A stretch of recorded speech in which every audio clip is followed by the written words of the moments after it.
wa ala alihi wa sahbihi. Kali ini Walid akan membeberkan sedikit tentang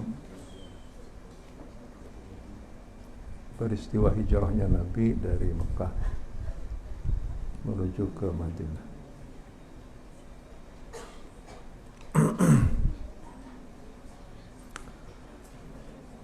Jadi Islam itu seperti air ya. Jadi air itu akan mencari tempat yang bawah. Kalau dihadang, air itu akan mencari jalan lain yang ada tanah yang ada di bawahnya itu.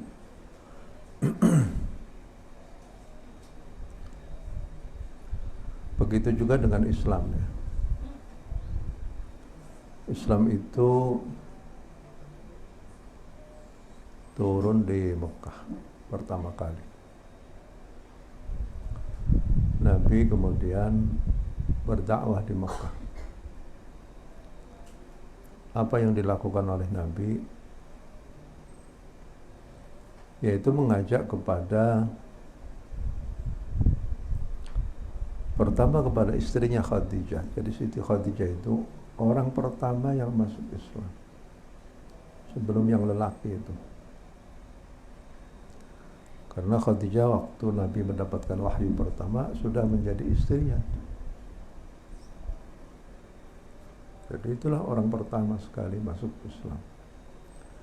Kemudian baru Abu Bakar, baru sahabat Ali bin Abi Thalib. Dan setelahnya itu Nabi mengajak kepada semua kabilah yang ada di Mekah untuk masuk Islam. Tapi mereka enggan untuk masuk Islam. Karena sudah berpuluh-puluh tahun mereka itu melakoni akidah syirkiyah, akidah kemusyrikan. Itu berupa penyembahan kepada berhala. Jadi sesuatu itu kalau sudah nempel, sudah sudah nempel ya pada satu masyarakat menjadi budaya, maka susah sekali untuk menghilangkannya itu. Apapun adat kebiasaan. Seperti orang mabuk minum arak. Itu kalau sudah bertahun-tahun itu susah untuk menghilangkannya. Begitu juga dengan akidah. Setelahnya sekian lama Nabi berdakwah secara diam-diam, barulah Nabi mengajak kepada masyarakat Quraisy untuk masuk Islam dengan naik ke Gunung Sofa.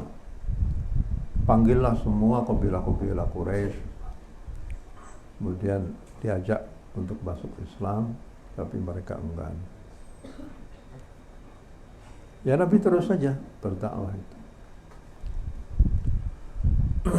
Tekanan demi tekanan itu telah mulai, yaitu dengan berbagai macam cara. Dengan cara mengolok-olok, dengan cara menakut-nakuti, dengan cara yang sangat halus,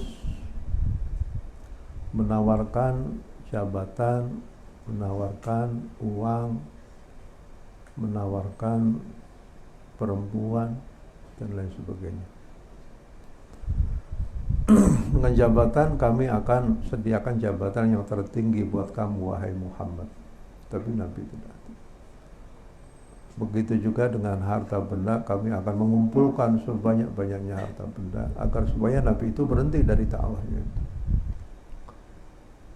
Begitu juga kalau seandainya ingin perempuan yang cantik sekali, akan dicarikan perempuan yang paling cantik di seluruh Mekah. Tapi Nabi tidak mau, karena bukan itu yang dicari. Jadi Nabi terus menerus berdakwah, tekanan demi tekanan itu terus dilancarkan oleh orang Quraisy terhadap orang-orang Islam. Tapi yang namanya kebenaran itu pasti akan hinggap pada hati-hati sanubari yang ikhlas, sanubari yang bagus, otak yang cerdas. Akhirnya masuklah satu persatu orang-orang musyrikin ke dalam agama Islam. Ada satu yang menarik itu, ada seorang sahabat yang bernama Mus'ab ibn Umair. Mus'ab ibn Umair ini adalah seorang pemuda yang merupakan anak mama lah pokoknya. Pemuda anak mama, orangnya ganteng, kaya lagi, pakaiannya bagus, dicintai oleh gadis-gadis yang ada di Mekah itu. Tapi Mus'ab ibn Umair ini akhirnya masuk Islam.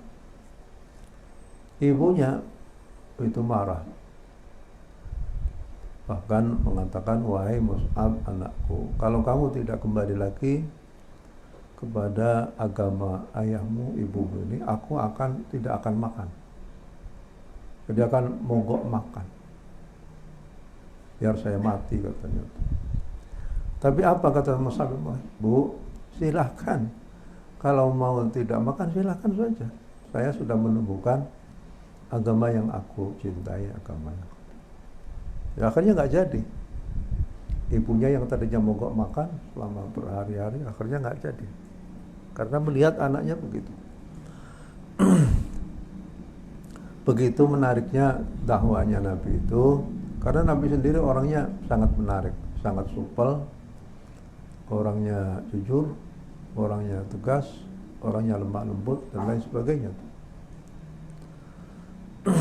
Ya, terjadi isolasi kepada kaum muslimin selama beberapa tahun, sehingga kaum muslimin nggak punya uang, nggak punya makanannya gimana?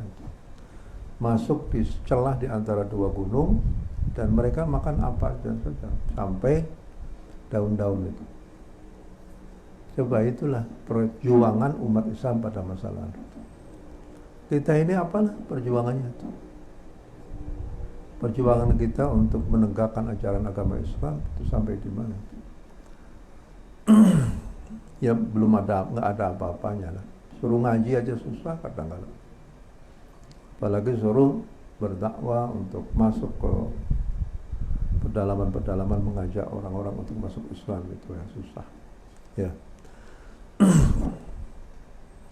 Jadi singkatnya itu, karena sudah tidak terperikan lagi tekanan orang Quraisy kepada kaum muslimin, maka Nabi memerintahkan kepada sebagian sahabatnya untuk hijrah saja ke Habasyah, merawat keimanan. Jadi keimanan itu sesuatu yang sangat mahal sekali, tidak bisa dibandingkan dengan dunia seisinya itu. Dunia seisinya itu habis, tapi kalau keimanan itu tidak akan habis. Ini seakan-akan orang mendapatkan mutiara yang sangat bagus sekali. Maka berangkatlah beberapa puluh orang sahabat, di antara sahabat Utsman bin Affan, menuju ke Habasyah. Di sana ada seorang raja yang adil, yang tidak akan menzalimi orang yang minta perlindungan ke sana itu. Bukan minta perlindungan, yaitu ingin bergabung sajalah ke sana itu. Itu awal hijrah di dalam Islam. Nabi sendiri juga akhirnya hijrah ke Taif. Tapi di Taif Nabi dilempari batu sama anak-anak itu. Ya. Baiklah.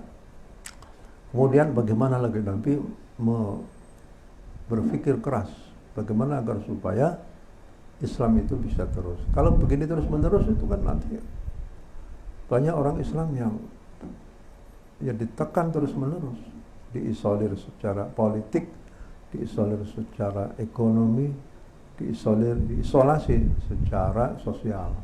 Ya, secara ekonomi orang musyrikin tidak boleh beli di toko-tokonya kaum muslimin. Sudah diberi tanda, artinya ini loh tokonya kaum muslimin. Secara politik ya mereka diisolasi di satu, ya diisolasi, tidak mendapatkan apapun, jabatan apapun. Secara sosial ya mereka juga tidak boleh berkata-kata, berucap, ngobrol sama kaum muslimin juga nggak boleh. Itu kan sama saja pembunuhan secara pelan-pelan. Itulah penderitaannya.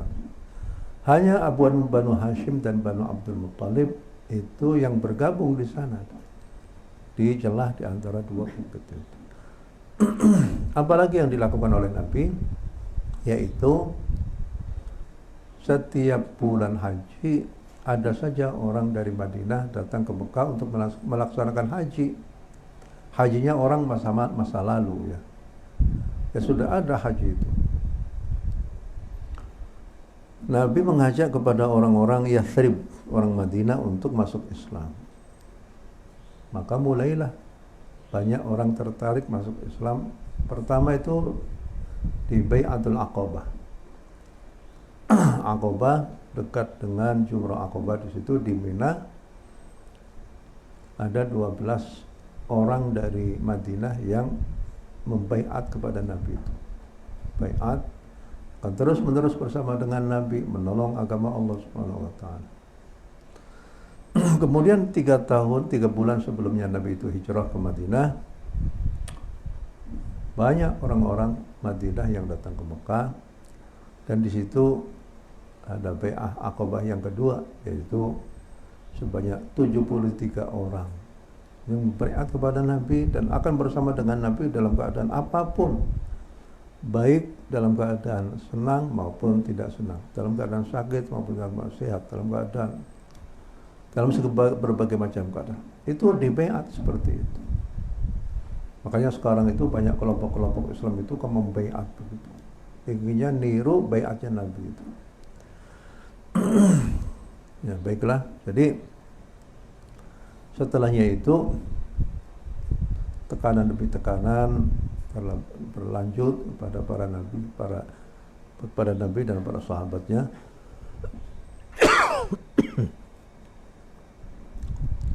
Puncaknya itu adalah ketika Nabi akan dibunuh. Jadi percobaan terhadap pembunuhan kepada Nabi itu dari waktu ke waktu. Pada waktu Nabi sedang sholat di pinggir Ka'bah, ada orang yang akan menimpuki kepala Nabi itu dengan batu besar. Tapi begitu dia itu mengangkat batu besar, seakan-akan di depannya itu ada kepala onta yang akan memakannya itu. Jadi seakan-akan di depannya itu ada onta, kepalanya itu sedang menganga dan akan memakannya itu, melahapnya. Akhirnya nggak jadi. Baik ya, jadi kemudian setelahnya itu karena berbagai macam upaya isolasi secara politik tidak mempan, isolasi secara ekonomi juga tidak mempan, kemudian isolasi secara sosial juga tidak mempan, maka salah satu di antaranya adalah membunuh Nabi itu. Bagaimana caranya? Yaitu mereka bersepakat untuk mengirimkan setiap kabilah itu seorang pemuda yang bertugas untuk mewakili kabilah itu dalam rangka membunuh Nabi itu. Jadi kabilah ini setor berapa pemuda, kabilah ini setor berapa pemuda, terus sehingga kalau seandainya Nabi terbunuh, kemudian sanak saudaranya itu minta tebusan, tebusan sebagai ganti daripada darahnya Nabi, maka tidak akan mungkin. Karena apa? Karena akan meminta tebusan dari seluruh kabilah-kabilah yang ada di Mekah, dan jumlahnya banyak. Jumlahnya banyak. Jadi sebelumnya Nabi itu hijrah ke Madinah, sudah banyak para sahabat yang disuruh hijrah ke Madinah. Karena apa? Karena setelahnya Aqabah pertama yang jumlahnya 12 orang, kemudian Aqabah yang kedua jumlah yang masuk Islam itu ada 73 orang. Pada waktu mereka itu pulang ke Madinah, mereka mulai menyebarkan Islam di Madinah. Sehingga di Madinah sudah ada komunitas kaum muslimin di Madinah yang terdiri dari kabilah Aus dan Khazraj. Aus dan Khazraj. Sehingga artinya ada titik pijak. Kalau seandainya kaum muslimin itu sudah berada di Madinah, mereka sudah ada yang menampungnya di sana itu. Kan hebat ya. Jadi di sini diketat, tapi akhirnya merojol ke sana itu. Ke Madinah, ada yang ke Habasyah, ada yang kemana-mana itu. Jadi setelahnya banyak sekali kaum muslimin yang hijrah ke Madinah, dan proses untuk hijrah ke Madinah itu juga tidak gampang. Dijaga itu, ya. Mekah itu dijaga. Bagi mereka yang akan lolos ke Madinah, imma ditahan, imma dibunuh, ya. Seperti Sumayyah, Ammar ibn Yasir, itu dipukul, ya, di macam-macam. Bahkan Sumayyah itu ditombak, perutnya itu ditombak oleh orang musyrik, ya, termati. Nabi mengatakan, sabran ya ala Yasir, inna maw'idakum al-jannah. Sabarlah terus wahai keluarga Yasir, kita akan bertemu nanti di surga, katanya. Inna maw'idakum al-jannah. Itulah nasib daripada kaum muslimin yang pertama, ya, pada waktu Islam pertama kali muncul di Mekah, itu penuh dengan tantangan yang sangat hebat sekali, yaitu berupa apa? Berupa pembunuhan ataupun berupa macam-macam yang lain. Jadi kalau seandainya kita sekarang ini enak ya, kita sudah bisa langsung belajar agama Islam tanpa ada tantangan sama sekali. Tapi sebenarnya kitalah yang harus menjadi pelanjut daripada para syuhada yang telah gugur dalam melaksanakan misi menyebarkan ajaran agama Islam.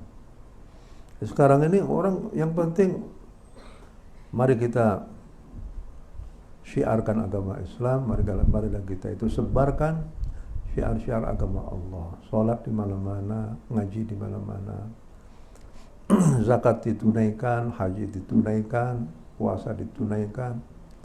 Kita selalu berzikir kepada Allah. Itu adalah merupakan melanjutkan daripada apa yang dilakukan oleh oleh orang-orang Islam pada masa yang lalu. Kemudian ini sejarah tentang sejarah tentang perjalanan Nabi dari Mekah ke Madinah itu, ya, memerlukan penjabaran yang lebih luas lagi, ya. Memerlukan waktu. Maka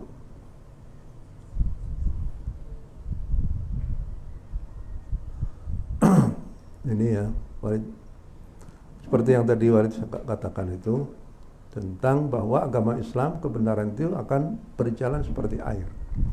Kalau di bendung, air akan mencari jalannya sendiri. Oleh karena itu, Walid bacakan sekali lagi tentang RKR yang Walid bikin.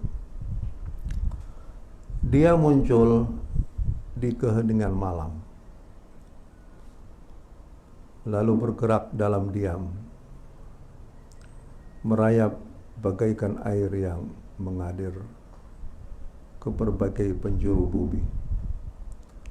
Tak ada yang bisa membendung. Jika ada yang berusaha membendung, air itu akan mencari celah. Air itu akan mencari celah lain.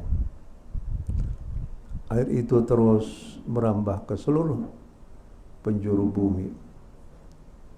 Tanah yang tadinya kering kerontang berubah menjadi subur makmur, ditumbuhi oleh beragam tanaman bunga yang berwarna-warni, menambah keindahan alam. Itulah Al-Quran Al-Karim. Jadi setelahnya lepas daripada tantangan itu, setelahnya Islam, kaum muslimin bisa mengalahkan orang Romawi, mengalahkan orang-orang Parsi, ya sudah, nggak ada lagi rintangan yang bisa berlaku. Maka kaum muslimin, manusia berbondong-bondong masuk ke dalam ajaran agama Islam. Yang tadinya itu adanya di Mekah, yadkhuluna fi dinillahi afwaja. Semua masyarakat Arab itu masuk berbondong-bondong ke dalam ajaran agama Islam. Begitu juga setelahnya kaum muslimin di luar kota Mekah, di luar kota Madinah, setelahnya dua kekuatan yang paling hebat pada saat itu, yaitu kekuatan Romawi dan kekuatan Parsi, sudah bisa dikalahkan oleh kaum muslimin. Barulah manusia, masyarakat dari daerah-daerah yang dahulu dikuasai oleh kaum Romawi ataupun Parsi, mereka yadkhuluna fi dinillahi afwaja. Jadi oleh karena itu, dengan peristiwa hijrah itulah kita bisa menerawang bagaimana perjalanan dakwah Nabi dan para sahabatnya. Kita selaku pelanjut daripada generasi masa lalu, ya, kewajiban kita itu adalah pertama itu adalah mempertahankan ajaran agama Islam melalui keluarga-keluarga sendiri. Ya, bagaimana wasiatnya apa? Wasiatnya Nabi Ibrahim dan Nabi Ya'qub. Wasa biha Ibrahim banihi wa Ya'qub, ya bani ya innallaha astafa lakumud din fala tamutunna illa wa antum muslimun. Jadi Nabi Ibrahim berkata kepada keluarganya, Nabi Ya'qub berkata kepada keluarganya, ketahuilah wahai anak-anakku bahwa Allah telah memilihkan untuk kita semua satu agama yang diridhai oleh Allah Subhanahu wa taala, yaitu ajaran agama Islam. Innallaha astafa lakumud din fala tamutunna illa wa antum muslimun. Allah telah memilihkan kepada kamu sekalian satu agama yang diridhai oleh Allah, maka janganlah kamu mati kecuali dalam keadaan Islam. Itu saja yang diwasiatkan oleh Nabi Ibrahim kepada anak cucunya, kepada anak-anaknya itu. Am kuntum syuhada'a idh hadara Ya'qub al-maut idh qala li banihi ma ta'buduna min ba'di qalu na'budu ilahaka wa ilaha abaika Ibrahim wa Ismail wa Ishaq ilaha wahida wa nahnu lahu muslimun. Begitu juga Nabi Ya'qub pada waktu sudah menjelang akhir hayatnya itu, Nabi Ya'qub berkata kepada anak-anaknya itu. Nabi Ya'qub punya anak sampai 12, ya. Di antaranya adalah Nabi Yusuf, ya, dan Nabi Ishaq, Nabi Ya'qub. Ayahnya itu Nabi Ishaq. Nabi Ishaq menurunkan Nabi Ya'qub. Nabi Ya'qub menurunkan 12 orang itu. Ya. Idh hadar Ya'qub al-maut idh qala li banihi ma ta'buduna min ba'di. Nabi Ya'qub berkata kepada anak cucunya, anak-anaknya yang ada sekitarnya itu, ma ta'buduna min ba'di, apakah yang kau sembah setelahnya aku meninggal? Apakah yang kamu sembah setelahnya kalau aku sudah meninggal? Ya. Qalu na'budu ilahaka wa ilaha abaika Ibrahim wa Ismail wa Ishaq ilahu wahid. semua serentak merentak, wahai ayahku, kami pasti akan menyembah apa yang engkau sembah. Ya. Na'budu ilahaka, kami semuanya akan menyembah Tuhanmu, wahai ayahku. Wa ilaha abaika, dan Tuhannya nenek moyang kita semua. Ibrahim wa Ismail wa Ishaq ilaha wahida, yaitu Tuhan yang satu. Ini adalah merupakan tugas kita, itu adalah mempertahankan ajaran agama Islam. Itu saja. Karena itulah yang diinginkan oleh Allah Subhanahu wa taala, itu agar supaya agama Islam itu terus bercokol, terus hidup, terus berkembang di muka bumi ini. Bagaimana caranya itu? Ya, agar setiap keluarga itu membawa keluarganya itu menjadi orang-orang yang selalu teguh, memegang teguh ajaran agama Islam itu. Itu yang paling penting itu. Puncaknya itu seperti itu. Kalau seandainya kita bisa berdakwah kepada tetangga, kepada masyarakat, ayo kita ngaji, ayo kita sholat, ayo kita ramaikan masjid, ayo kita belajar ajaran agama Islam, itu baguslah. Jadi sebenarnya kita semua individu umat Islam itu mempunyai tugas masing-masing, yaitu bagaimana mempertahankan kalimat la ilaha illallah, mempertahankan ajaran agama Islam, menyiarkan agama Islam, dan mengembangkan ilmu-ilmu keislaman. Itu tugas kita seperti itu. Ya, demikian.